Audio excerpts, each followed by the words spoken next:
Stups, der kleine Osterhase, fällt andauernd auf die Nase, ganz egal wohin er lief, immer ging ihm etwas schief.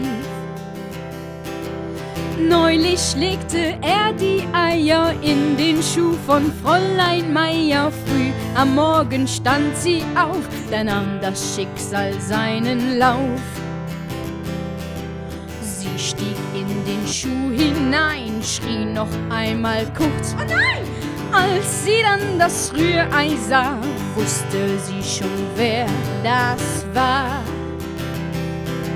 Stups, der kleine Osterhase, fällt andauernd auf die Nase, ganz egal wohin er lief, immer ging ihm etwas schief. In der Osterhasenschule wippte er auf seinem Stuhle mit dem Pinsel in der Hand, weil er das so lustig fand. Plötzlich ging die Sache schief, als er nur noch Hilfe rief, fiel der bunte Farbentopf ganz genau auf seinen Kopf. Stups, der kleine Osterhase, fällt andauernd auf die Nase, ganz egal wohin er lief, immer ging ihm etwas schief.